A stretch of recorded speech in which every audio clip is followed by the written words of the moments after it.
Murder charges announced in the case of missing Prince George's County woman Dakara Thompson. Police say 35-year-old Hugo Rene Hernandez Mendez has been charged in the 19-year-old's murder from Lanham. Now, Prince George's County Police sharing news information, and there was a press conference this morning.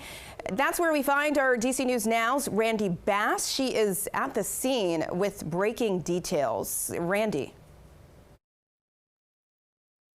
Yes. Cambridge Drive in Bowie, where police tell us they believe that suspect murdered 19-year-old Dakara Thompson in the bedroom of his home back on August 23rd before taking her body to a grassy area along Route 50 near the Route 97 interchange. That's about 7 miles away from here. And we're just breaking down at this point how we got here, all of the new details we heard this morning. It all starts about 2 weeks ago. You are looking at Hugo Rene Hernandez Mendez. Police say Thompson got out of her car around 3 a.m. on August 23rd in Hyattsville, willingly got into his black SUV there. Officers say he drove to his home here along Cambridge Drive in Bowie, where Thompson was murdered in the bedroom of his home. Police are not at this point specifying a cause of death or giving any additional details about what may have happened in that house. We also don't know how they may or may not have known each other before she got into his car back on August 23rd. First and second degree murder charges were issued this morning. This case, of course, gaining a lot of attention across the DMV, especially here in Prince George's County, since Thompson was reported missing about 2 weeks ago. County Executive and former State's Attorney Aisha Braveboy spoke about the impact of the case this morning. She means so much to so many. And so it is tough that we're at this point where the search is over and justice begins.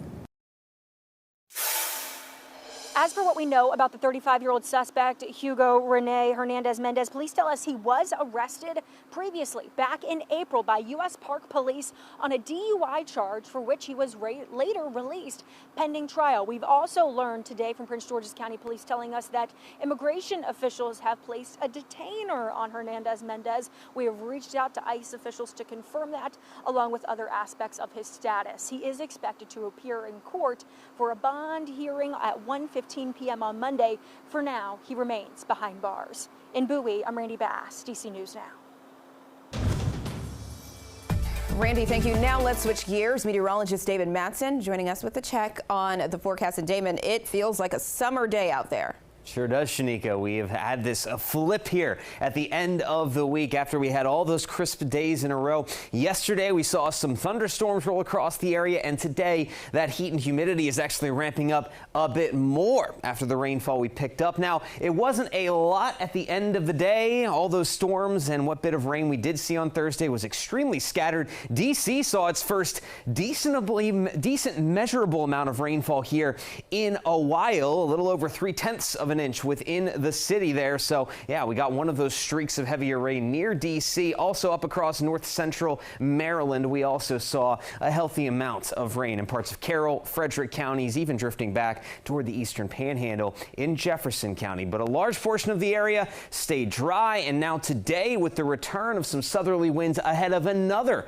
front that's going to arrive tomorrow, how about it? We have temperatures that have already made it back into the lower 80s. We have a few exceptions to that, like Cumberland and Frederick in the upper 70s, but everybody is going to at least see the 80s. And before the afternoon is done, several locations are likely to push 90 degrees. After all, still early September, so this is very much possible, and we're seeing that unfold on this Friday. So it's going to be rather warm. It's going to be humid once again, but like I just mentioned, there's another front coming tomorrow, and that's going to bring another chance for rain and storms to kick off the weekend. We'll time out when things are expected to get stormy on Saturday and let you know if the second half of the weekend could be a little bit quieter. That's all coming up in your full forecast here in just a bit.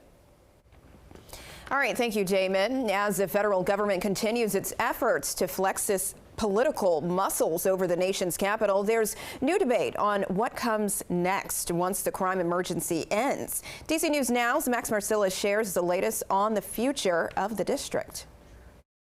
It is a busy news day in D.C. as the federal crime emergency is nearing its end. We'll start with the main headline, which is D.C. Attorney General Brian Schwab suing the Trump administration for its deployment of the National Guard. We know in this lawsuit, AG Schwab says that the reason this deployment violates law in his mind is because the National Guard has been used to help D.C. police with law enforcement.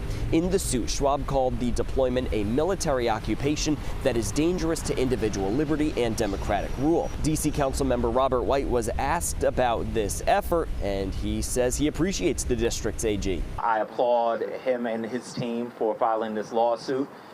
The occupation in D.C. is both illegal and unwelcome. For its part, the White House says the president is well within his authority to deploy the Guard in this way, and they called the lawsuit just another attempt to distract from the president's successful efforts curbing violent crime.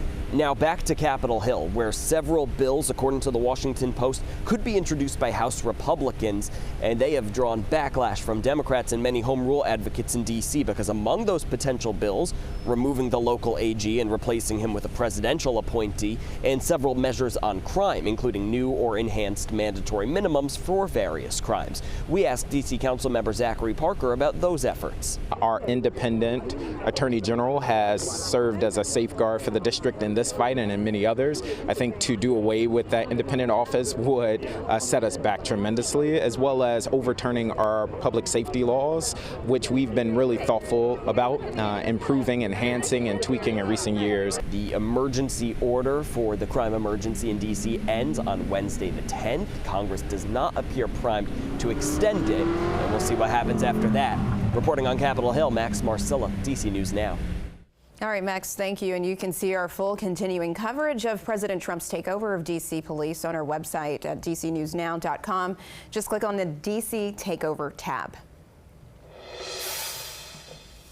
New at noon in Virginia, Herndon police have arrested a man for allegedly stealing from a business, and police have made an arrest linked to multiple incidents involving a stolen security camera and attempted break-ins. Police say the suspect, Kevin Krogan, stole a security camera and then tried to break into a business at the Sunset Business Park. They say he also tried to light two businesses on fire. Krogan faces petite larceny and arson charges. He's being held without bond.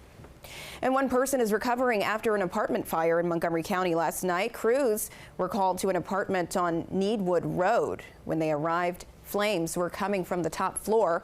One person was found unconscious, taken to the hospital, and is now in stable condition. The fire caused an estimated total of $75,000 in damages, and the cause is still under investigation.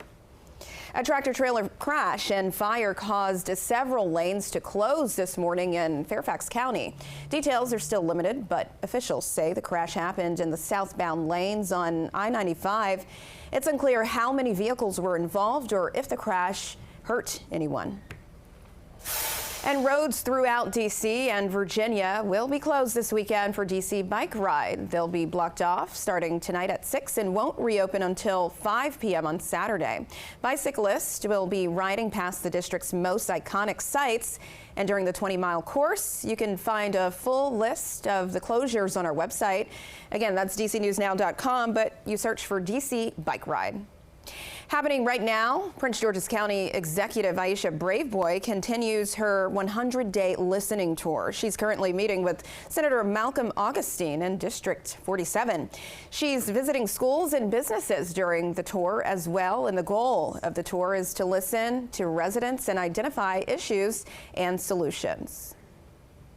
And step into the world of zookeepers, veterinarians, and scientists at the Animal Care Fair at the National Zoo. It's happening today from 10 a.m., so it's already happening until 2 p.m.